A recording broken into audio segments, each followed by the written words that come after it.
Hi, welcome back.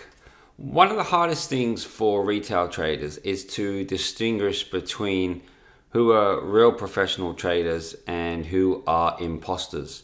You'll be bombarded through adverts on social media, through posts on social media, and all over the internet. You'll be bombarded on financial sites with videos, information, from all these people claiming to be professional traders. And how do you distinguish between who really are professional traders and who are just imposters? Maybe they're amateur traders that had a good run and made some money, or maybe they've just never been that particularly good and they're just amateurs. It's important, if you want to survive in this industry, that you pick up information from those who really understand this business. And what I find is a lot of the advertising, a lot of people that are spending the most money out there and attracting the most retail traders to them are actually not professional traders. How do I know that? Well, that's the next thing that I want to start to teach you about, to teach retail traders about. How can you differentiate? How can you tell who's a professional and who's an imposter? So I've started a new series of posts and articles which I've called Pros or Cons. Are they professionals or are they con men?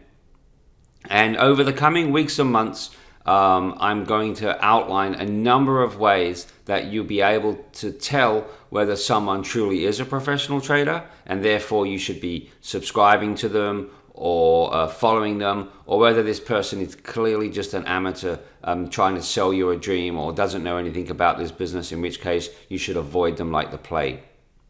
So firstly, to tell you where you can see pros or cons, I'm gonna sort of publish information on pros and cons across different formats.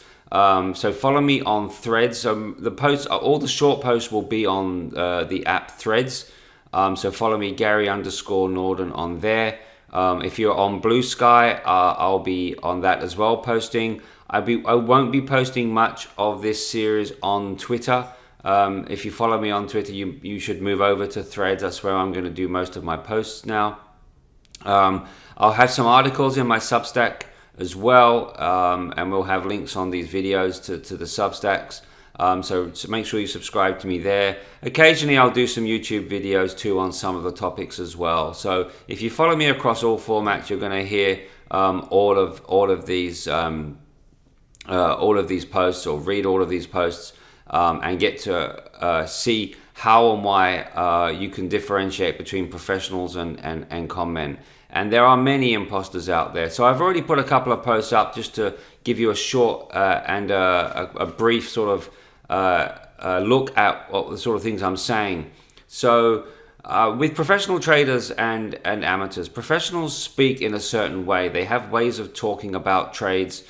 They talk quite specifically, and there are certain phrases and expressions they will use that amateurs who have never worked in the professional industry just won't know, they won't use. And I've mentioned before that for example, if you play poker, I'm a recreational poker player, there is a big difference in the way professionals talk about poker hands and how they're going, and how amateurs. And a professional poker player can tell an amateur. Same for me. Professional traders can tell who's an amateur and who's a professional by the way they speak. If you've grown up in the futures industry, expressions such as whether you're hitting bids and lifting offers. If you haven't worked in the professional industry, you don't really know those terms.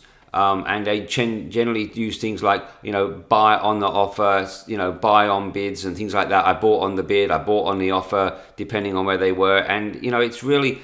the reason why there are specific ways of expressing that is because it's to avoid confusion.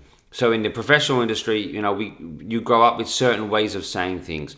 If you follow some professionals, people that you know are professionals, you'll start to see they talk in a certain way, particularly about the trades that they do, and how they got involved in them. And you'll start to see, if you look at the words very specifically and carefully, you will start to notice some differences between the real pros and the amateurs. Another thing that I posted about is how do they express their P&L. Professional traders, if you're a futures trader and you're a professional, you will express your P&L in ticks. If you're a fund manager, for example, a professional style, you're running a fund, you'll express your P&L in percentage terms or basis points. the amateurs, the imposters, they tend to talk about their P&L in dollar amounts. They'll say, "Oh, I made $200,000. I made $50,000. I made $1,000." And that's really as a way of trying to impress you, right? Impress retail traders. But pros don't talk about it in that way. There's a guy I've seen on social media. He's a chart guy. He runs a fund, and every day he posts P&L, and he'll say things like made 50,000, lost 30,000, made 80,000. If you think about it from a fund manager perspective, that's a completely useless metric to measure your P&L by. I don't know if his fund's got 1 million, 5 million, 10 million, or $100,000 in it. No professional fund manager will express their P&L in those terms. In fact, most fund managers don't even print a daily P&L. It's monthly P&L, but it will be in basis points or in percentage terms. Same as I said, if you see these day traders saying, "I made X thousands of dollars today," they're generally retail style traders. If they're trying to impress you, they'll be imposters. Professional traders will talk about ticks or basis points or bips, they might refer them to, in terms of their P&L. So here's just a couple of ways that you can understand the difference between a pro and an amateur or an imposter. Over the coming weeks and months, follow me on all social medias and on this channel and Substack. And I'll express a number of other ways. And by the end of the series of pros or cons, you'll be able to clearly and easily identify who are professionals and who are amateurs.